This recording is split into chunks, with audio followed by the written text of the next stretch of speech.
बात चल रही थी ऊंचे ते ऊंचे भगवंत के। ऊंचे ते ऊंचा इस दुनिया में होता है, साकार दुनिया में ऊंच और नीच होता है, या निराकार दुनिया में ऊंच नीच होता है? साकार दुनिया में ऊंच और नीच होता है। ऊंचे ते ऊंचा भगवंत जिसे कहा जाता है, उसको गीता में भी उसका वर्णन है।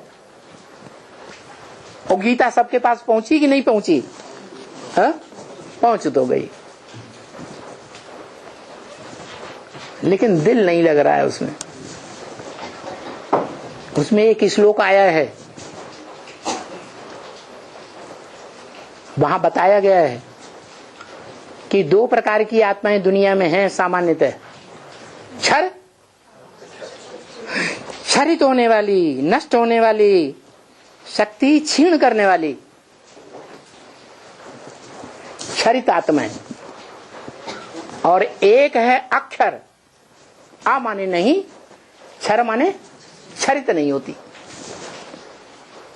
लेकिन तीसरी एक और है,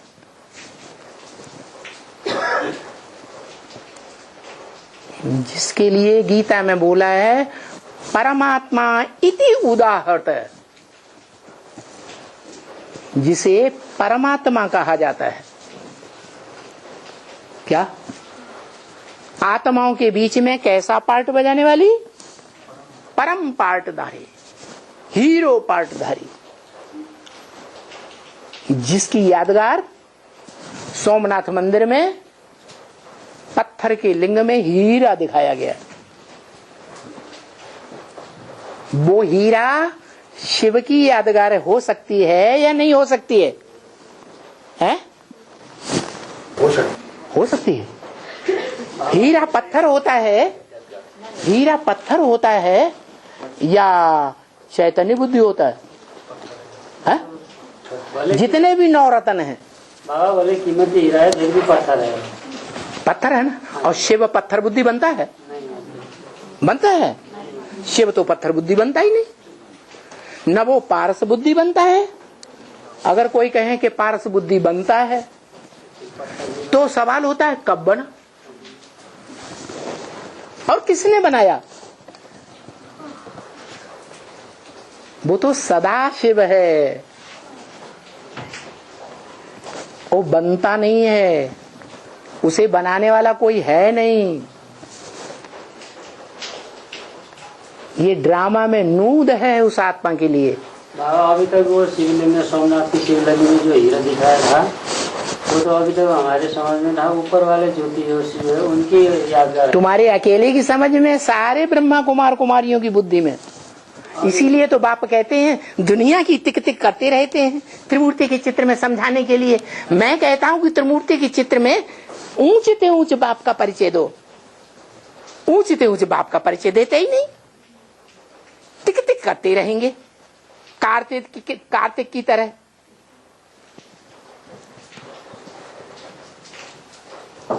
तो क्यों कहते हैं? अरे अभी तक ज्ञान की टिक टिक हो रही थी कि असली को पहचाना। वो आत्माओं में जो तुरिया है, जिसका किसी आत्मा के साथ टैली नहीं हो सकता। हो सकता है? नहीं।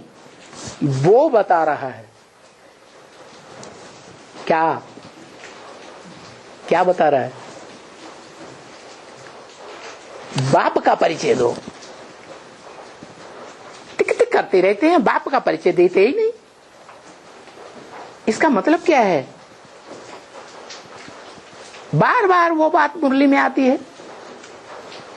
इससे मतलब साफ जाहिर होता है कि अगर आत्माओं के बाप शिव बाप की बात होती तो ये बात बार बार कहने की दरकार ही नहीं। तिरुमूर्ति के चित्र में बाप का परिचय देने के लिए, जैसे ब्रह्मा के जगह दादा लिख रहा है, ब्रह्मा का चित्र है तो ब्रह्मा का परिचय देना सहज है। लेकिन वो जो बात चीज को परिचय देना है, उसमें तो शंकर का भक्ति मार्ग का चित्र है। असली चित्र अभी बाप का चित्र तो वहाँ है नहीं, तो बाप का परिचय उस चित्र से कैसे देंगे? बाप का परिचय उस चित्र के आधार पर कैसे देंगे? अरे त्रिमूर्ति की चित्र में बाप है या नहीं? बाप का स्थान तो दिखाया है। ऊंच ते ऊंच बाप है या नहीं? बाप है। ऊंच ते ऊंच है या नहीं? नहीं, ऊंचे ते ऊंच बाप का तो असली चित्र तो उड़ा दिया। उड़ा दिया? अरे साहब तुम तो यहाँ देखो त्रिमूर्ति का चित्र जो साक्षात्कार से तैयार कराया, यहाँ देखो लो। तो वहाँ तो भक्ति मार्ग का चित्र, शंकर का चित्र दिखाया ना। भक्ति मार्ग झूठा है। जो 2500 वर्ष हम फॉलो करते रहे, जिसका वर्णन शास्त्रों में है, वो सारे शास्त्र झूठे हैं। तुम पक्के ब्रह्मा कुमार हो क्या? ब्रह्मा कुमारियां भी कहती हैं शास्त्र सब झूठे। नहीं बाबा, जैसे भक्ति मार्ग के चित्र में तिरुपति का जो चित्र होता है उसमें ब्रह्मा का 4 मुख वाला, दाढ़ी मुख वाला रखते हैं ना, तो यहाँ पे दादा लिख रहा है ब्रह्मा का रखा है। अरे बाबा ने जो चित्र दिया तुमको, बाबा उस चित्र पर समझाने की बात कर रहे हैं कि भक्ति मार्ग के चित्रों के ऊपर समझाने की बात कर रहे हैं? बाबा इस चित्र में भी जैसे अभी चैतन्य में जो पाठ दिखाया है, अभी जो वर्तमान में जो बाप का पाठ चल रहा है, वही चित्र वहाँ है नहीं ना? किसको कह रहे हैं आप? वर्तमान में किसका पाठ चल रहा है? नहीं, जो भी अभी सन्नबी में जो बाबा ने ओ 3 मूर्तियों में बताओ ना कौन सा पाठ चल रहा है अभी बाप का? अभी तो पहली मूर्ति ब्रह्मा का तो गया मूर्ति का चल रहा है। दूसरी मूर्ति विष्णु का चल रहा है। आज शंकर का चल रहा है। शंकर का चल रहा है। शंकर ऊंच ते ऊंच बाप है? नहीं है। तो पुरुषार्थ क्यों कर रहा है? तो ये बताओ, बाप का पढ़ाई पढ़ रहा है याद की या सिर्फ पढ़ाई रहा है? याद भी करते हैं। याद भी करता है ना, तो पढ़ाई पढ़ रहा है ना, अव्वल नंबर सब्जेक्ट की। तो जो पढ़ाई पढ़ रहा है वो परीक्षा उत्तीर्ण कर चुका, पद पाने योग्य हो गया। योग बल से विश्व की बादशाही मिलती है, बाहुबल से नहीं मिलती। तो प्राप्त कर ली नहीं, मंजिल तक अभी नहीं पहुँचे, याद कर रहे हैं। तो तुम अधूरे बनोगे। तो बाप का परिचय देने के लिए वहाँ बाप कैसे रखेंगे? वहाँ कहाँ तुमने रखा है बाप के चित्र में? बाबा ने तो नहीं बताया कि त्रिमूर्ति के चित्र में शंकर तुम्हारा ऊंचे ऊंचे बाप है।